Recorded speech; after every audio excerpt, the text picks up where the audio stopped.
और इसके अलावा पुलिस ने जो कुल देखिए करीब 30 से 35 एग्जिबिट दिल्ली पुलिस ने बरामद किए थे, जिनको किया था।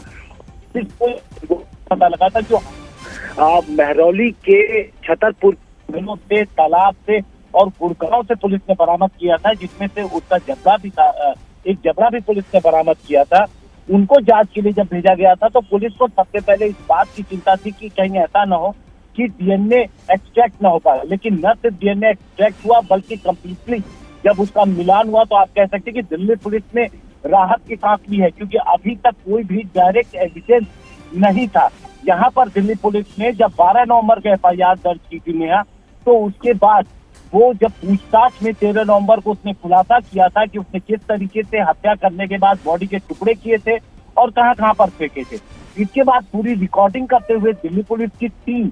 आफ्ताब को लेकर के पहुंची थी और उसने जो निशानदेही, जो जगहें बताई, वहां से जो हड्डियां बरामद की थी, उन्हें जांच के लिए भेजा था। तो पुलिस ने ये ऐसा इसलिए किया था ताकि कल को जब डीएनए मिलान हो और कोई ये पुलिस दिखा सके कि ये सारी कुछ जो बरामदगी थी वो आफ्ताब के निशानदेही पे थी। तो अब तक जो पुलिस एक ऐसे कंक्रीट एविडेंस की तलाश में घूम रही थी, जो डायरेक्ट एविडेंस की अगर हम बात करें तो पुलिस के पास नहीं थी, सिर्फ सर्कमस्टेंशियल एविडेंसेस थे। लेकिन इस एविडेंस के बाद ये पुलिस की थ्योरी न सिर्फ मजबूत ही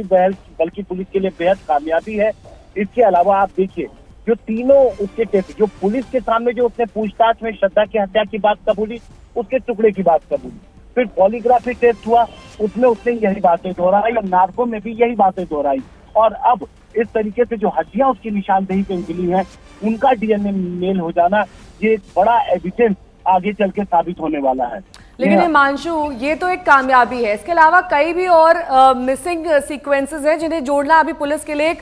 टेढ़ी खीर है। उसमें से एक श्रद्धा का फोन है, श्रद्धा का स्कल ना बरामद होना है, श्रद्धा ने जिस वक्त उसका मर्डर हुआ उस वक्त जो कपड़े पहने थे वो सभी अभी पुलिस के हाथ से दूर है। हाँ देखिए, अभी कई ऐसी चीजें जो 5 मेन चीजें थी, उनमें से जो श्रद्धा का जो फोन है, जो उसका जो उसने कपड़े उस वक्त पहन रखे थे आफ्ताब ने और श्रद्धा ने, उन कपड़ों का उसने क्या किया, और इसके अलावा तमाम जो उसने जिसमें चाइनीज की कुछ चाकू बरामद किए थे, 30 से 35 जो एग्जिबिट थे उसमें 5 चाकू का जिक्र है। लेकिन जो आरी जिससे उसने बॉडी पार्ट किए वो पुलिस अभी तलाश रही है, यानी वेपन अभी तक अगर हम कहें तो पुलिस को नहीं मिला है। लेकिन जो हड्डियां जब बरामद कर रही थी तो जो पहली नजर में जिन डॉक्टरों ने, फोरेंसिक के डॉक्टरों ने उन हड्डियों को देखा था, उन्होंने उसी वक्त ये क्लियर कर दिया था कि इन हड्डियों पर काटने के, जैसे आरी से काटे जाने के निशान है। तो उस वक्त पुलिस को थोड़ी उम्मीद थी, लेकिन जब डीएनए की रिपोर्ट आ गई है तो अब पुलिस इस बात से निश्चिंत हो गई है कि जो आफ्ताब ने अब तक उन्हें बताया था उसमें काफी हद तक सच पुलिस निकलवा पाने में कामयाब रही थी। तो अब आगे जो जिस जगह पर उसने, महाराष्ट्र में जिस जगह उसने फोन ढूंढने के, फेंकने की बात कही है, वहां से कोई भी चीज ढूंढ के निकाल पाना इतना आसान नहीं होता। तो अब पुलिस आगे के जो भी जो एविडेंसेस हैं जो उन्हें नहीं मिल पा रहे हैं, पुलिस उसमें सर्कमस्टेंशियल एविडेंसेस के आधार पर उस इलाके में उस दिन उसकी मौजूदगी, कहाँ पर वो मौजूद था, वो सारी चीजें जोड़ करके पुलिस आगे बढ़ सकती है। दरअसल अभी तक पुलिस की सबसे बड़ी जो समस्या थी वो डायरेक्ट एविडेंस का न होना, लेकिन डीएनए रिपोर्ट मैच हो जाने के बाद पुलिस के पास एक डायरेक्ट एविडेंस आ गया है, क्योंकि ये जो भी हड्डियां बरामद हुई थई वो आफ्ताब की निशानदेही पे हुई थी। और दूसरी चीज पुलिस के सामने ये भी एक बहुत बड़ा सस्पेंस था कि आफ्ताब ने ही पुलिस को ये बताया था कि उसने 18 मई को कत्ल किया, लेकिन पुलिस के पास ऐसा कोई सबूत या कोई ऐसा जरिया नहीं था पता लगाने का कि क्या कत्ल सच में 18 मई को हुआ था या नहीं हुआ था। फिर पुलिस के पास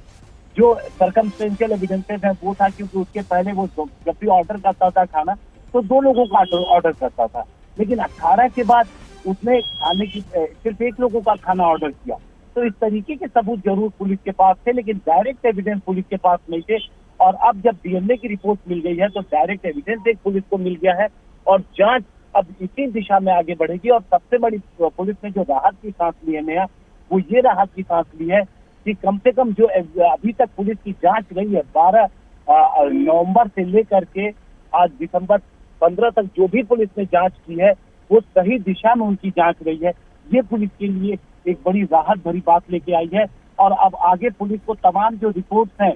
फॉरेंसिक रिपोर्ट है, जो खून के कतरे हैं, उन सारी रिपोर्ट जब एक बार आ जाएगी तो पुलिस के लिए केस बेहद मजबूत साबित होगा। लेकिन इसके अलावा हिमांशु, जिस तरीके से लगातार ये इन्वेस्टिगेशन कई दिनों से चल रही है, पुलिस को अब इन बात की कड़ियों को जोड़ना है कि आखिरकार 18 मई से जिस दिन मर्डर हुआ उससे लेकर जब तक इस मर्डर का खुलासा नहीं हुआ तब तक आखिरकार आफताब ने क्या कुछ किया, उसका चेन ऑफ इवेंट्स जो पॉलीग्राफ टेस्ट में या फिर नार्को टेस्ट में बताया जा रहा है, कहीं ना कहीं बहुत सारे सवाल खड़े करता है और अभी उन सवालों को सुलझाना पुलिस के लिए एक बड़ी चुनौती है। बिल्कुल, देखिए, चेन ऑफ इवेंट पुलिस पूरा सिर्फ 18 से ही नहीं, बल्कि जब वो महाराष्ट्र से निकले थे, जब वो हिमाचल प्रदेश और उत्तराखंड पहुंचे थे, तभी से पुलिस उन सारे सबूतों को एक एक दिन की एक्टिविटीज, क्योंकि पुलिस को इस बात का अंदेशा है कि आफताब ने ये साजिश जब वो मुंबई से निकला था तो उस वक्त रची, न कि जो आफताब कहते आया है कि अचानक से झगड़ा होता है, गुस्सा आया और उसने गला दबा के हत्या कर दी। ये पुलिस आफताब की इस बात पे यकीन नहीं है और यही वजह है कि पुलिस ने इन तमाम जगहों पर पुलिस की टीम गई, वहां पर जाकर के पुलिस ने उन सभी लोगों से बातचीत की जो कहीं ना कहीं इसमें पूरे मामले में जुड़े रहे थे, जिन्होंने आफताब और श्रद्धा को देखा, जिन जगहों पर वो रुके, उनके मैनेजर से बात की। और उसके बाद 18 मई के बाद इसकी गतिविधि क्या थी, इसने कहां से क्या सामान खरीदा, हथौड़ियां खरीदी, कील खरीदी, आरी खरीदी, इंग्लिश तो वो एक चॉपर खरीदा, तो उन सारे दुकानदारों के पुलिस ने बयान दर्ज किए हैं।